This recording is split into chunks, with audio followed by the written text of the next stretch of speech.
الصلاة والسلام على رسول الكريم أما بعد أعوذ بالله من الشيطان الرجيم بسم الله الرحمن الرحيم قل من علي فان وجدت وجه ربك ذو الجلال والإكرام صدق اللہ العظیم۔ جناب محترم چودھری اصغر علی گجر صاحب، جناب چودھری منور حسین صاحب، جناب محترم اور آج کی تقریب کے میزبان جناب شیخ اقبال ایڈوکیٹ صاحب، ہمارے لیے بہت ہی محترم جناب مولانا بروا صاحب، ملک منظور حسین جوتا صاحب، ملک اظہر سگو صاحب، چودھری زاہد محمود صاحب، جناب چودھری مبشر نعیم صاحب، جناب شان محسن صاحب، بہت ہی محترم معزز اور بہت ہی عزیز نوجوانوں، میں جماعت اسلامی کے ذمہ داران کا بھی اور میاں تنویر مرحوم و مقبول کے دوست و احباب کا شکر گزار ہوں،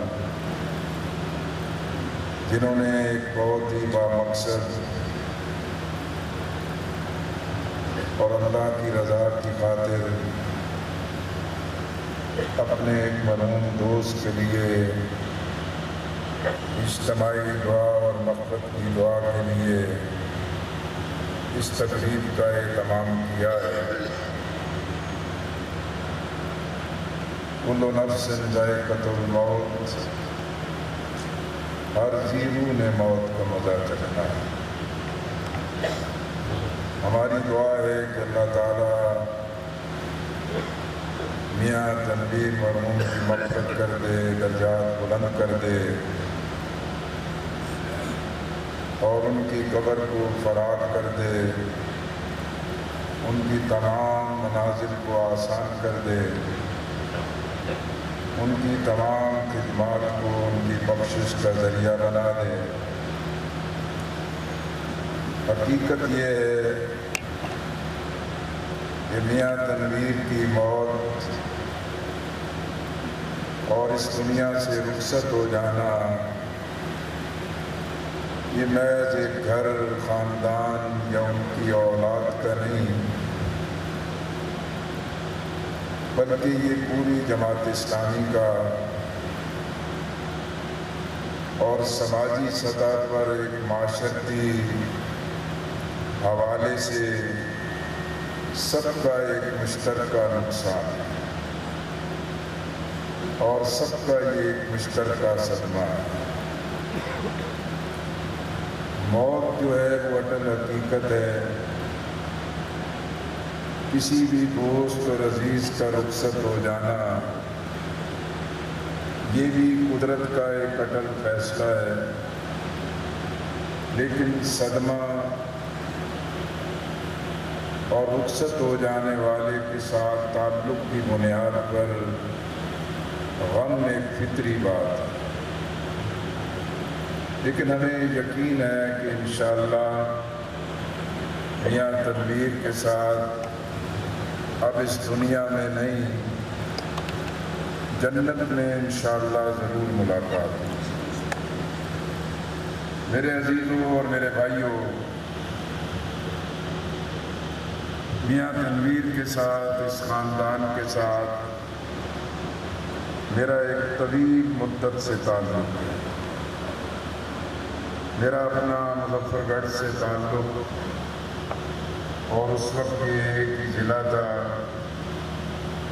میرا ملتان شفٹ ہوئے، میرے والد صاحب کا انتقال ہو گیا ہے اور میرے تایا، میرے چچا اور خاندان کے سربراہ اس وقت گورنمنٹ ہائی اسکول لیا کے ہیڈ ماسٹر تھے، سینئر ہیڈ ماسٹر تھے۔ والد کے انتقال کے میں اپنے دایا اپنے چچا کے ساتھ یہاں تعلیم کے لیے منتقل ہو گیا، اور اسی دوران میاں تنویر جو ہماری کلاس میں تھے، ہمارے کلاس فیلو تھے، جمشید خان صاحب بھی موجود ہیں، جس کی بنیاد پر ایک ایسا تعلق شروع ہوا۔ میاں بشیر صاحب مرحوم، اللہ ان کی مغفرت کرے، یعنی یہ 1966 کی بات ہے۔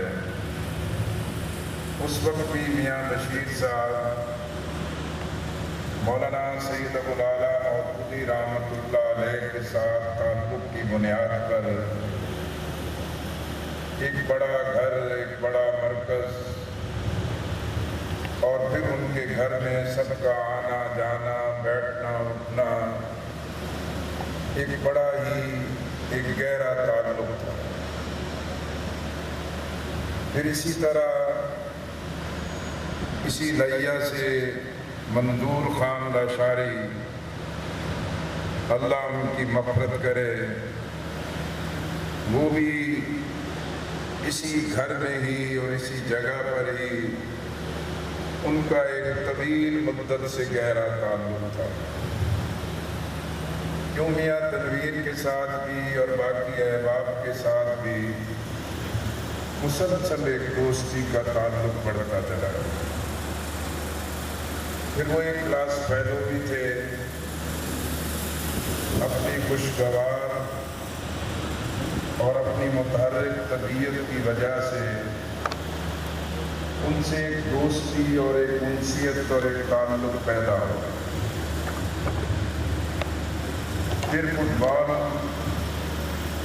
اور ہاکی ان دنوں میں بہت ہی عروج پر تھی، تو اس وقت کے طلباء میں یہ بھی شوق پیدا ہوا، وہ شام کے وقت اسکول کے ہی گراؤنڈ میں ہم یہ دونوں شوق پورے کریں۔ پھر اسی طرح شرارتیں کرنا اور نئی سے نئی شرارتیں سوچنا اور اس کے لیے کر گزرنا۔ لیکن ظاہر ہے کہ ایک ہیڈ ماسٹر کی جگہ پر ہم تھے، اور وہ بھی بڑے دبنگ اور ایک انٹیک قسم کے اور ایک بڑے ہی شاندار اور وجیح استاد کی حیثیت رکھتے تھے۔ ایک بڑا روب اور دبدبہ بھی ان کا تھا۔ اسی طرح ایک دن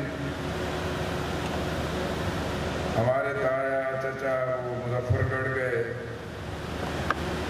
اور ملازم جو تھے ان کو پابند کر گئے کہ انہیں اسکول کے گیٹ سے باہر نہیں جانے دیں۔ میرے کزن بھی ایک ساتھ تھے، لیکن میاں تنویر سے جو ایک دوستی تھی، وہ کھیل کے بہانے ہم گراؤنڈ میں اکٹھے ہوئے، اور انہوں نے کہا کہ جمن شاہ میں ہمارے ایک دوست عزیز ہیں، ان کے ہاں چل کے ہم نے کھانا کھایا۔ خیر ہم ان کے ساتھ چل پڑے اور وہاں کھیلتے رہے، جو بھی ایک شرارتیں ہو سکتی تھی وہ کرتے رہے، اور وہ ملازم بھی ہمارے ساتھ تھے۔ اگلے دن چچا جب واپس آ گئے تو ہم نے اس ملازم کو بڑا سمجھایا، اس کی بڑی منت سماجت کی کہ خان صاحب کو نہیں بتانا کہ ہم کہیں گئے، لیکن وہ بھی رج کی شرارتی تھا۔ اس نے بھی خوب چکنی چوپڑی لگا کے واہ سہیں واہ، میاں تنویر نے تے کل کمال کر دی، اساں جمن شاہ گئے ہیں، بڑا زبردست کھانا، بس سے لوگاں دے نال اتھا وڈا کھیلے ہیں، اور خوب اس نے لاگ لپیٹ کر کے ساری باتیں کہیں۔ ہم اشارتاً کہتے رہے کہ بس کر، چپ کر۔ اب وہ چچا کا جلال بھی بڑھتا جا رہا تھا۔ میں ان دنوں میں یہ بائیں طرف جو چیر ہوتا ہے یا سیل ہوتی ہے وہ نکالتا تھا۔ پہلے تو انہوں نے میرا سر پکڑا، کہ پٹھے چیر کڈن دا بڑا شوق ہے. پھر جگ لسی کا پڑا تھا, اٹھا کے مجھے مارا. میری تو اتنی ہوئی, لیکن ان کے جو بیٹے تھے ڈاکٹر شاہد مرحوم, ان کی خوب پٹائی ہوئی. تو بعد میں ہم نے میاں تنویر سے کہا کہ یہ ہمارے ساتھ آپ نے خوب کیا ہے. اس نے کہا کہ بس ٹھیک ہے, کھانا تو اچھا مل گیا تھا نا, اس کے بدلے میں پٹائی ہوگی تو کوئی بات نہیں ہے. بہرحال اس کے ساتھ ایک اچھا قرب کا, اپنائیت کا اور ایک بڑی محبت کی دوستی پیدا ہوئی, اور وہ رفتہ رفتہ دوستی اور تعلق ایک دین کی بنیاد پہ بنا. اس لیے کہ میں 1971 میں پھر اسلامی جمعیت طلبہ میں آ گیا, اور 1972 میں ہی میں اسلامی جمعیت طلبہ صوبہ پنجاب کا ناظم بن گیا. اس طرح لئیے جب بھی آنا جانا انہی کے گھر میں قیام, وہیں ٹھہرنا, اور وہیں اسلامی جمعیت طلبہ کے اجتماعات اور پروگرام ہونا. غرض میں یہ کہنا چاہتا ہوں, ایک نہایت ہی مہذب انسان تھا, نہایت ہی شائستہ انسان تھا,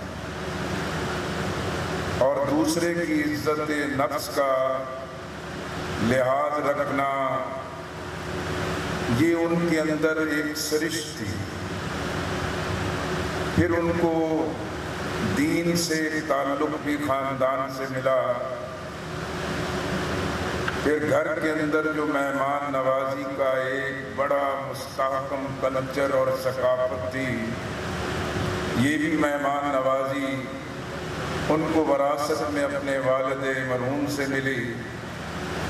اسی طرح ان کے اندر دوستی کا لحاظ رکھنا, دوستی کو قائم رکھنا, اور اس تعلق داری اور اس کی روایات کی پاسبانی کرنا, یہ بھی ان کی ایک شاندار صفت تھی. پھر عمومی طور پر جو ہے وہ ایک خاموش طبع بھی تھے, اور آنکھوں کی کنکھیوں کے ساتھ وہ چیزوں کا تجزیہ اور جائزہ بھی لیتے تھے. لیکن جب دلیل دینی, کوئی بات کرنی, کوئی چڑھائی کرنی, تو اس میں بھی بہت ہی پرجوش اور دلیل کے ساتھ بات کرنے والی شخصیت. اسی طرح وہ ایک سیاسی انسان بھی تھے, اور سیاست کا بھی ان میں ایک سوجھ بوجھ تھی, اور جو اپنے گھر سے, خاندان سے اور جماعت اسلامی کے ایک طویل بیک گراؤنڈ سے جو حالات پر ایک گرفت کی صورت میں ان کے سامنے پورا منظر تھا, وہ بھی ان کے لیے ایک بہت ہی کارآمد چیز تھی. بہرحال میں یہ عرض کرنا چاہتا ہوں کہ میاں تنویر اپنی زندگی گزار کے رخصت ہو, لیکن وہ ایک اپنے ذات میں عمل کی بنیاد پر جو ایک بڑا انسان بنا, ایک بڑی شخصیت بنی, وہ اس لیے تھی کہ وہ دوسروں کے بارے میں سوچتے تھے. وہ ہر ایک کے لیے خیر خواہ تھے, اور ہر ایک کے بارے میں ان کی ایک مثبت رائے تھی, اور اسی بنیاد پر وہ ہر حلقے میں, سوسائٹی کے ہر سیگمنٹ میں ان کے لیے عزت کا مقام تھا. میں اگر یہ کہوں کہ وہ حقیقت میں دوستی میں, انسانوں کی خدمت میں اور لوگوں کی خیر خواہی میں ایک مٹا ہوا انسان تھا, ایک درویش منش اور ایک سادہ طبیعت کا انسان تھا. اسی طرح میں جب ان کی بیماری کا پتہ چلا تو میں نے پہلی دفعہ فون کیا تو بڑے حوصلے میں تھے کہ کوئی بات ہی نہیں ہے, میں ٹھیک ہو جاؤں گا. لیکن کچھ دنوں کے بعد پھر پتہ چلا کہ ان کی طبیعت زیادہ خراب ہو رہی ہے, پھر جب میں نے فون پہ رابطہ کیا تو حقیقت ہے کہ اس سے احساس اور اندازہ ہوا کہ اب وہ یہاں سے رخصت کی تیاری کر رہے ہیں، اور ان کے الفاظ میں، ان کی رائے میں وہ حقیقت میں جھلک کر بات آ رہی تھی کہ جیسے وہ اس چیز کو بھانپ گئے ہیں اور اسی طرح ذہناً اور عملاً اپنے آپ کو تیار کر چکے ہیں۔ لیکن میں سمجھتا ہوں کہ سماجی سطح پر بھی اور کاروباری سطح پر بھی اور معاشرتی ماحول کے اندر بھی میاں تنویر کو جو مقام ملا، لیکن اس کی ایک بنیادی جو حقیقت ہے کہ مولانا سید ابوالعلا مودودی رحمۃ اللہ علیہ جو ایک بڑے مفکر، مفسر قرآن، جن کی پوری زندگی اور تحریک ذہن سازی، کردار سازی اور نوجوانوں کے اندر، انسانوں کے اندر زندگی کو بامقصد بنانے کے لیے جو مولانا سید ابوالعلا مودودی رحمۃ اللہ علیہ کا اپنی تحریک، اپنی جماعت کے اندر یہ شعور پیدا کرنا تھا کہ لوگوں کے درمیان ایک مرجع الخلائق کی حیثیت اختیار کی، لوگوں کے درمیان فساد، جھگڑے اور بحثوں کی شدت جذبات میں پڑنے کی بجائے لوگوں کے اندر ایک اپنائیت کا ماحول پیدا کرنا چاہتا۔ اسی طرح ان کے اس دین کے تعلق نے اور اقامت دین کی جدوجہد کی وابستگی نے ان کے لیے ایک بڑا ہی ایک اچھا موقع اور ان کی زندگی پر یہ چیزیں نقش کی۔ اس لیے 1966 سے لے کے ان کی موت کے اس مرحلے پر وہ جمعیت سے پہلے کی میں ان سے واقف تھا، پھر اسلامی جمعیت طلبہ کے پورے دور میں بھی ان سے واقفیت تھی، پھر جماعت اسلامی کے جب میں مختلف ذمہ داریوں پہ رہا، کسی نہ کسی حوالے سے، طریقے سے ان سے ایک مسلسل وابستگی رہی۔ میں سمجھتا ہوں کہ ذاتی طور پر بھی ایک بھلے انسان، شریف النفس انسان، ایک ولولہ اور پرعزم انسان جو اللہ کے دین کے ساتھ ایک لازوال کمٹمنٹ رکھتے تھے، وہ ہمارا ایک بڑا ذاتی نقصان ہے، لیکن اللہ کا فیصلہ ہے اور یقینی طور پر وہ ایک شاندار زندگی گزار کے گئے، باعمل زندگی گزار کے گئے۔ کمیاں اور کوتاہیاں ہر انسان میں، لیکن رسول اللہ صلی اللہ علیہ وسلم کا فرمان ہے کہ جانے والے کے بارے میں نیک کلمات پیش کریں، یہ اللہ کے ہاں ایک قبولیت بات ہے۔ اس لیے آج ہم اسی بات کی گواہی دیتے ہیں کہ اے اللہ، میاں تنویر تیرا نیک بندہ، تیرے دین کا مخلص آدمی، تیری مخلوق کے ساتھ محبت کرنے والا آدمی، تیری مخلوق کے ساتھ بے لوث تعلق رکھنے والا آدمی، تو اس کے گناہوں کو بخش دے، اس کی خطاؤں کو بخش دے، اس کی نیکیوں کو قبول کر لے۔ اے اللہ، ہم یہ گواہی دیتے ہیں کہ یہ تیرے بندے نے تیرے دین کی دعوت کو عام کر لوگوں کو دین کی اجتماعی جدوجہد کے ساتھ وابستہ کرنے کے لیے بے پناہ محنت کی، اس کی اس نیکیوں کو قبول کر۔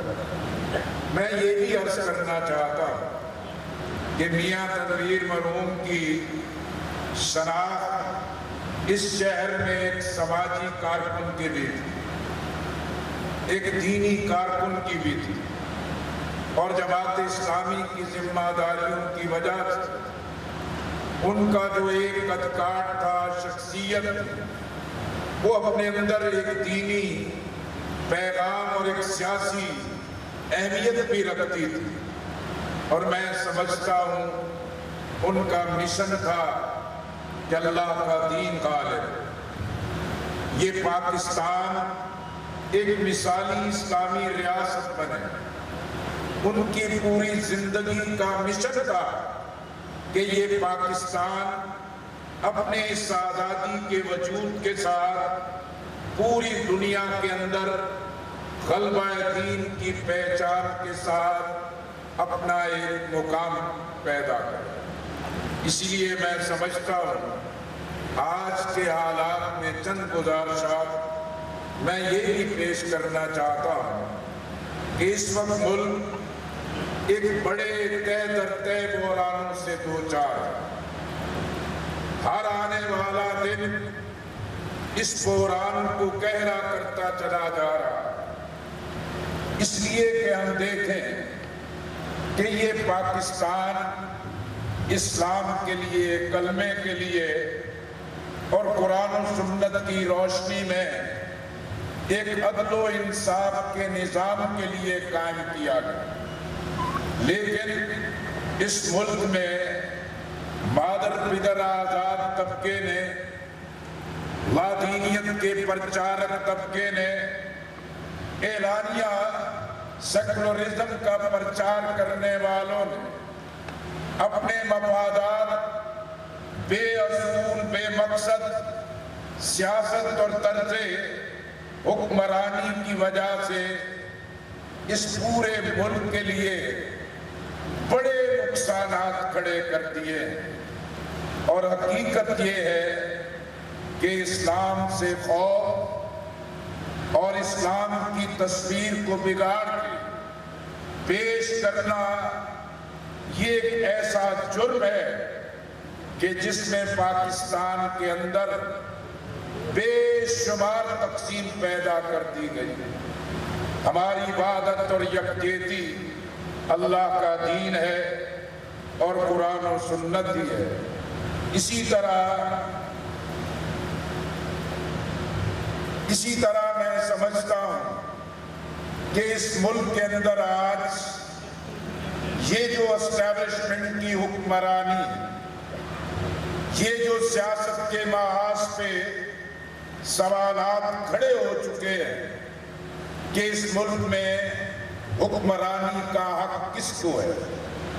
ہم طالب علمی کے زمانے سے دیکھ رہے تھے کہ خیبر پختونخوا میں، بلوچستان کے سارے علاقوں میں، سندھ کے مختلف علاقوں میں اسٹیبلشمنٹ فوج کی حکمرانی کے بارے شدید تر آرا پائی جاتی، لیکن پنجاب کسی نہ کسی طریقے سے اسٹیبلشمنٹ کے لیے ایک سہارا اور ڈھال بنا ہوا تھا۔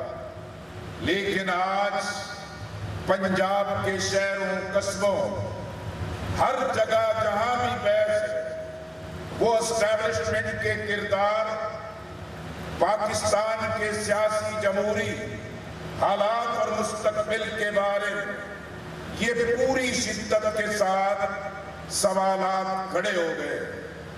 لیکن یہ فوج، سول بیوروکریسی، یہ اسٹیبلشمنٹ کے تمام ادارے یہ پوری دنیا میں موجود ہیں، تمام جمہوری علاقوں کے اندر موجود ہیں، لیکن ہمارے ملک میں اگر فوج طاقتور ہوئی، اسٹیبلشمنٹ منظور ہوئی، عام آدمی کے سیاسی جمہوری حق کو چھینا گیا ہے، اس کی وجہ ہم تنہا اسٹیبلشمنٹ کو نہیں کہہ سکتے۔ ہماری اصل جرم جو ہے وہ سیاسی قیادت نے کیا ہے، سیاسی اور جمہوری قوتوں نے کیا ہے۔ نام جمہوریت کا ہے، نام آئین کا ہے، نام پارلیمنٹ کا ہے، نام انتخابات کا ہے، لیکن انتخاب کے ذریعے اقتدار کی ہوس کی بنیاد پہ در پردہ اور یہ خاموشی سے رات کی تاریکیوں میں اور یہ چوری چھپے جو اپنے اقتدار کی خاطر معاہدے کیے جاتے ہیں، عہد و پیمان کیے جاتے ہیں، اسی بنیاد پہ سیاست کمزور ہوئی، پارلیمنٹ کمزور ہوئی، پارلیمانی روایات کمزور ہوئی اور مسلسل یہ کمزور ہوتی چلی جا رہی۔ آج ہم دیکھیں اقتصاد سب سے بڑا مسئلہ بن گیا، معیشت کا جو زوال اور بحران ہے وہ قومی سلامتی کے لیے خطرناک بن گیا۔ عام آدمی کے لیے غربت، مہنگائی، بے روزگاری، لاقانونیت، رشوت، کرپشن اور میرٹ کی پامالی، یہ اس کے زندگی کے ذاتی نقصانات، جس سے لوگوں کے اندر ایک بغاوت اور ایک پوری طرح ایک رائے کی شدت پیدا ہوتی چلی جا رہی۔ لیکن یہ جو قرضوں کی لعنت، سود کی لعنت، یہ جو عالمی اداروں کے سامنے کشکول اٹھا کے کھڑے رہے اور کشکول اٹھا کے ہر ایک سے قرضہ لے لے اور اپنے کشکول میں ڈالر، ریال، پاؤنڈ لینے کے حوالے سے جو ہم نے ایک روش پیدا کی ہے، حقیقت میں عام آدمی کے لیے تو یقیناً مشکلات پیدا ہو، لیکن آج ہماری پالیسی سازی، ہمارا نظام تعلیم، ہمارا پارلیمانی نظام، ہماری قانون سازی، ہماری تہذیب، ہماری اقدار، ہمارے مستقبل کی نئی نسل کا یہ تباہی کا ایک نقشہ ہے جو پیدا ہو رہا ہے۔ اسی طرح ہم دیکھیں کہ نظام تعلیم کے نصاب تعلیم کا خوشگوار عنوان ہے، لیکن اس کی آڑ میں لادینیت مسلط ہو رہی ہے۔ وقف املاک بورڈ جو انٹرنیشنل این جی اوز کا ایجنڈا تھا، وہ قوم پر مسلط کر کے ممبر و محراب اور دینی اقدار کے راستے میں رکاوٹ کھڑی کی جا رہی ہے۔ یہ انسانی حقوق کی وزارت کی طرف سے 18 سال کی عمر کے لڑکے اور لڑکی کے لیے قبولیت اسلام کے عنوان سے، رکاوٹ سے، جو دعوت و تبلیغ، جو امر بالمعروف نہی عن المنکر، جو قرآن و سنت کی تعلیم کے لیے رکاوٹ کھڑے کرنے کی قانون سازی کا مرحلہ ہے۔ اسی طرح ہم دیکھیں گھریلو تشدد کے انسداد کے نام پر جو قانون سازی ہے، حقیقت میں اس کی آڑ میں مسلم خاندان کی تباہی، مسلم خاندان کا شیرازہ، یہ بکھرنا، یہ حقیقت میں ایک بڑے مسائل کو جنم دے رہا ہے۔ اسی طرح ہم دیکھیں کہ انتخابات کی شفافیت، انتخاب کا غیر جانبدار ہونا اور انتخاب کے بااعتماد نظام کے لیے سب کی خواہش ہے، لیکن پوری قوم کو الیکٹرانک ووٹنگ مشین اور یہ بیرون ملک پاکستانیوں کے ووٹ کے حق کے عنوان کے ٹرک کی بتی کے پیچھے لگا دیا گیا۔ یہ محض انتخابی اصلاحات ان دو چیزوں کا نام نہیں ہے، بلکہ اصل چیز تو یہ ہے کہ اسٹیبلشمنٹ کو اس انتخابی عمل سے باہر کیسے رکھا ہے۔ اصل انتخابی اصلاحات تو یہ ہے کہ اپنی سیاست کو مال، دولت اور یہ لوٹی دولت کے اثرات سے کیسے بچایا جائے۔ اصل انتخابی اصلاحات تو یہ ہے کہ یہ پارٹیاں جو نام نہاد الگ ٹیبلز کے ہاتھوں یرغمال بن چکی ہے، اس سیاست کو صاف ستھرا کیسا ہونا چاہیے۔ انتخابی اصلاحات تو اس چیز کا وہ مقام اور وہ سٹیٹس ملنا چاہیے جو پاکستان کے آئین میں سپریم کورٹ کو انتظامی اور مالی اختیارات موجود ہیں، لیکن المیہ ہے، نہ حکومت سنجیدہ ہے، نہ ماضی کی جو حکمران جماعتیں ہیں وہ اس پر سنجیدہ ہے۔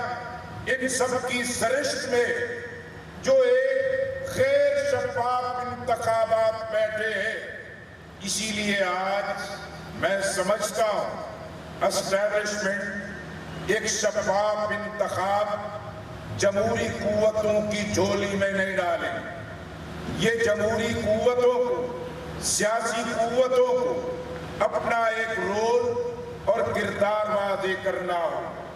اور میں سمجھتا ہوں کہ آج افغانستان جو امریکہ کو، نیٹو فورسز کو شکست ہوئی، آج پوری دنیا کے سامنے امریکہ بحیثیت سپر پاور شرادہ بکھر رہا ہے، زوال پذیر ہے، وہ اپنے اس قد کاٹ کے ساتھ اب نہیں کھڑا رہ سکتا۔ لیکن مسئلہ یہ بن گیا ہے، طالبان کی فتح ہے، افغان عوام کی فتح ہے، اسی افغان عوام پہلے برطانیہ کو شکست دی، پھر USSR کے ٹکڑے ہوئے، آج امریکہ اور نیٹو فورسز جو ذلت کی مٹی چاٹنے پہ مجبور ہوئے، لیکن مجاہدین کی کامیابی کے بعد کابل کو اسلام کا مرکز بننے سے روکنے کے لیے سازشیں کی گئی، اور آج طالبان کے لیے بھی یہی ماحول پیدا کیا جا رہا ہے کہ ان کی فتح کو، عظیم کامیابی کو، لازوال قربانیوں کو، ان کے اس ولولہ اور مجاہدانہ جذبوں کو روکنے کے لیے وہ تمام سازشیں ہیں۔ اسی لیے آج امریکہ پھر سے پاکستان کو دھمکیاں دے رہا ہے، پھر سے پاکستان کے گرد شکنجہ اکٹھا کر رہا ہے، پھر سے پاکستان کے لیے مشکلات پیدا کر رہا ہے۔ ہم اول روز سے کہہ رہے ہیں کہ امریکہ کسی کا دوست نہیں، امریکہ اپنے مفادات کا ملک، وہ اپنے مفادات کے لیے استعمال کرتا ہے۔ آج ہماری ضرورت ہے کہ افغانستان میں امن آئے، استحکام آئے، اسلام کا غلبہ ہو، مستحکم افغانستان پاکستان کے لیے بھی ضرورت ہے، اور کشمیر کی آزادی کا راستہ بھی یہاں سے نکلے، اس لیے کہ ہندوستان امریکہ کی چھتری تلے افغانستان کو بیس بنا کے ہمارے خلاف ہر سازش اور دہشت گردی کر رہا تھا، اسے بھی ذلت کی مٹی چاٹنی پڑی ہے، اور اب ہندوستان کا انجام بھی بالکل انشاءاللہ USSR والا ہو کے رہے، ٹکڑے ہو کے رہے۔ لیکن شرط یہ ہے کہ پاکستان جس کی اس وقت بے پناہ اہمیت دنیا میں جو ایک نیا بلاک تشکیل پا رہا، اس صورتحال میں پاکستان کے اندر ایک جوہری اہمیت ہے، گوادر کا deep sea port game changer ہے، اور پاکستان اس وقت اپنی جغرافیائی حیثیت سے بڑی ہی بے پناہ اہمیت اختیار کر چکا ہے۔ اگر آج امریکہ، یورپ اور سیکولر قوتوں کے دباؤ میں پاکستان طالبان سے، افغان عوام سے قرب پیدا کرنے کی بجائے، اسے تسلیم کرنے کی بجائے موقع کو، وقت کو ضائع کرتے چلے جائیں، کل اگر امریکہ مان لیتا ہے، یورپ کے ممالک مان لیتے ہیں، روس اور چین مان لیتا ہے، تو مجھے بتائیے کہ جب چین آزاد ہوا تھا، آج چین کے ساتھ ہماری دوستی ہمالیہ سے بھی بلند ہے، وہ اس وجہ سے ہے کہ پہلے مرحلے پر پاکستان چین کی آزادی کو تسلیم کیا تھا، اور آج بھی اس فیصلہ کن موڑ پہ پاکستان کو یہ فیصلہ کر لینا چاہیے۔ میرے عزیزوں اور میرے بھائی، مسئلہ اتنا نہیں ہے، آج ہماری قومی سلامتی کو خطرات، جمہوریت پارلیمانی نظام کے لیے خطرات، اقتصادی بحران قومی سلامتی کے لیے خطرناک شکل اختیار کر رہا ہے، دہشت گردی جو سر اٹھاتی پھر رہی ہے، اسی طرح پاکستان جو وحدت اور یکجہتی کی بنیادوں کو توڑنے کی سازش کی جا رہی ہے۔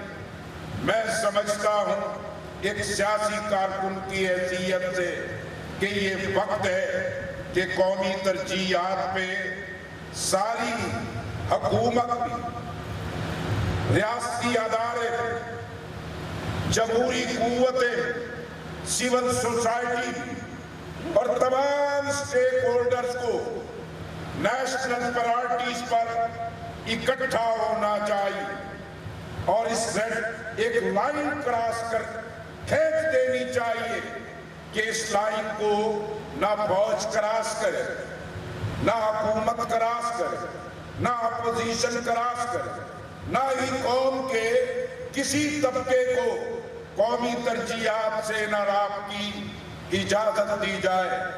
میرے عزیزوں اور میرے بھائی، میں آخر میں یہ عرض کرنا چاہتا ہوں کہ حقیقت میں آج لوگ سوال یہی کرتے ہیں، جب یہ خطرات ہیں، مسائل ہیں، مشکلات، پھر یہ سب اکٹھے کیوں نہیں ہو جاتے؟ سب اتحاد کیوں نہیں کر لیتے؟ پھر زیادہ بڑھتے ہیں کہ جب دینی لوگوں کو معلوم ہے کہ ہماری تہذیب، ہماری معاشرت، ہماری تعلیم، ہماری نئی نسل بڑے خطرات سے دوچار ہے، پھر دینی لوگ کیوں اکٹھے نہیں ہو جاتے؟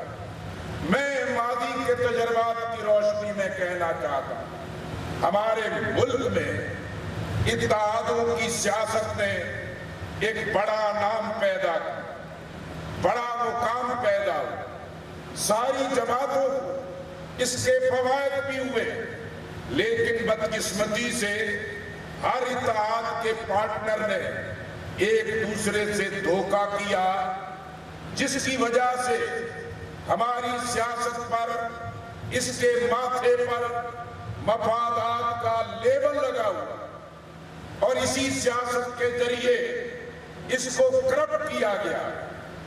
بے شمار کمزوریاں ہیں جس کی وجہ سے مقتدر قوتیں ریاست کے اداروں کے ذریعے ان کے بازو مروڑتے ہیں اور اتحاد دیوار سے لگ جاتے ہیں۔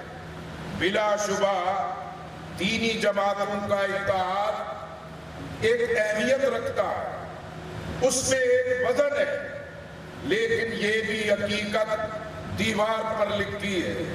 کل مولانا شاہ احمد نورانی رحمت اللہ علیہ ایک بڑی قداور شخصیت تھے، لیکن آج بریلوی طبقہ کئی گروہوں میں تقسیم ہے۔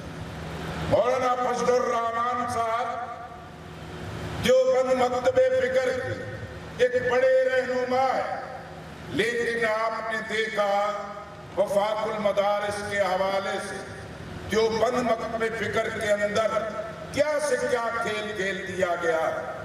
اہل حدیث مکتب فکر کو دیکھیں، کئی ٹکڑے ہو چکے، اہل تشیع کو دیکھیں، کئی گروہ بن چکے ہیں۔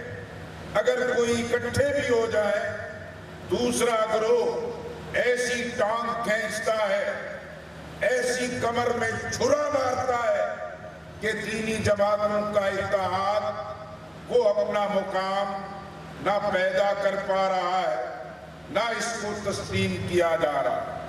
ان حالات میں جماعت اسلامی جو دینی جماعت ہے، منظم جماعت ہے، ملک گیر جماعت ہے، لوگوں کی خدمت کرنے والی جماعت ہے، اپنی حد تک ہماری کوشش ہے کہ امانت سے، دیانت سے، اس ملک کی، اس ملت کی خدمت کریں۔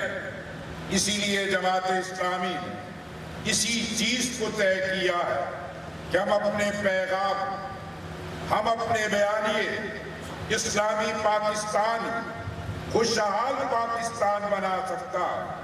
ہم یہ سمجھتے ہیں اغیار کی بے ساکیاں توڑ کے اپنے مسائل خود انحصاری، اسلام کے معاشی نظام، اپنے کاروباری، اپنے سرمایہ کاروں، بیرون ملک پاکستانی اپنی زراعت کو طاقت دے کے ہم اپنے قدموں پہ کھڑے ہو سکتے ہیں۔ اور یقینی طور پر مہنگائی کے مسئلے پہ، بے روزگاری کے مسئلے پہ، لاقانونیت کے مسئلے پہ، یہ سفارش سے میرٹ کی پامالی اور لوگوں کے جو مستقبل کو تاریک کیا جا رہا ہے، اس پر کوئی آواز نہیں اٹھا رہا۔ جماعت اسلامی نے فیصلہ کیا کہ انشاءاللہ عوام کے ان مسائل پہ ہم ملک گیر جدوجہد کریں، ملک گیر تحریک کو آگے بڑھائیں۔ 31 اکتوبر کو انشاءاللہ پورے ملک سے نوجوانوں کے کارواں، نوجوانوں کا ایک بڑا پپرا لشکر اسلام آباد کی طرف بڑھے گا، جو پاکستان کے عوام کے جذبات کا ترجمان ہے۔ میں آخر میں یہی کہنا چاہتا ہوں کہ انشاءاللہ یہ میاں تنویر رحمت اللہ علیہ کا مشن جاری رہے، اقامت دین کی یہ جدوجہد جاری رہے، اور میاں تنویر نے اپنے عمل کے ساتھ جماعت اسلامی کے کارکنان کو یہی پیغام دیا ہے کہ ہر دم اپنے آپ کو جدوجہد کے لیے تیار رکھو۔ ہمارا ایمان اور یقین ہے کہ یہ پاکستان قیامت کی صبح تک سلامت رہے۔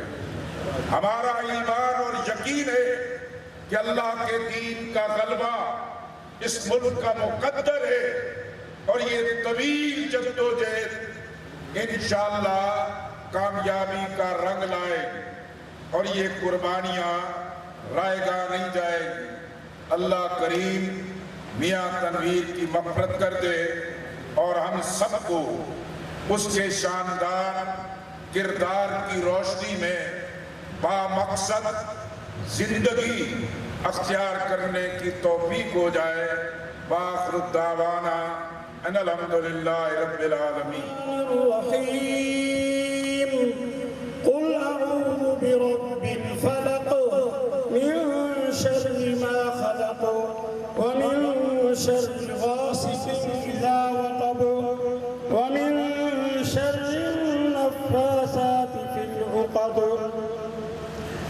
ومن شر حاسد اذا حسد۔ بسم اللہ الرحمن الرحیم۔ قل اعوذ برب الناس ملک الناس الہ الناس من شر الوسواس الخناس الذي يوسوس في صدور الناس من الجنة والناس۔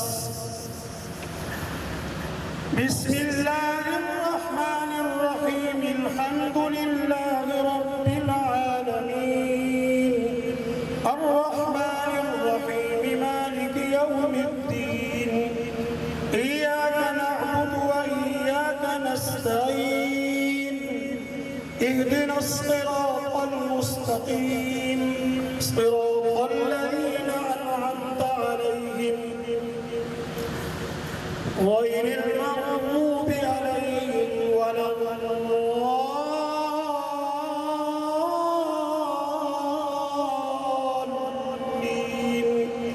آمین۔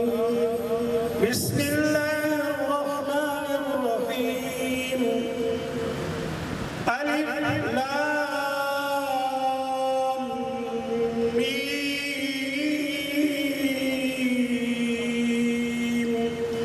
ذلك الكتاب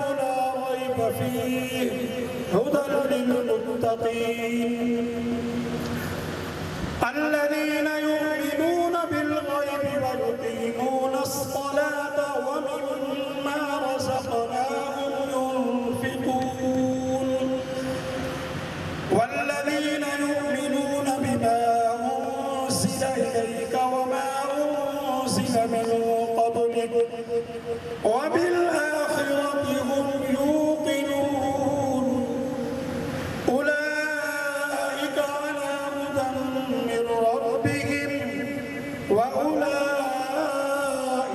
هم المفلحون. صدق الله العظيم وصدق رسوله النبي الكريم، ونحن على ذلك من الشاهدين والشاكرين، والحمد لله رب العالمين. الحمد لله رب العالمين الرحمن الرحيم مالك يوم الدين. اللهم صل على محمد النبي الأمي وعلى آله وسلم تسليما. ربنا آتنا في الدنيا حسنة وفي الآخرة حسنة وقنا عذاب النار، وادخلنا الجنة مع الأبرار يا عزيز يا غفار يا رب العالمين. ربنا هب لنا من أزواجنا وذرياتنا قرة أعين واجعلنا للمتقين إماما. ربنا اغفر لنا ولإخواننا الذين سبقونا بالإيمان، ولا تجعل في قلوبنا غلا للذين آمنوا ربنا إنك رؤوف رحيم. ربنا إنك رؤوف رحيم. ربنا إنك رؤوف رحيم. توفني مسلما والحقني بالصالحين. اللهم اغفر لجميع المؤمنين والمؤمنات والمسلمين والمسلمات، وبارك على سيدنا ومولانا محمد صلى الله عليه وسلم.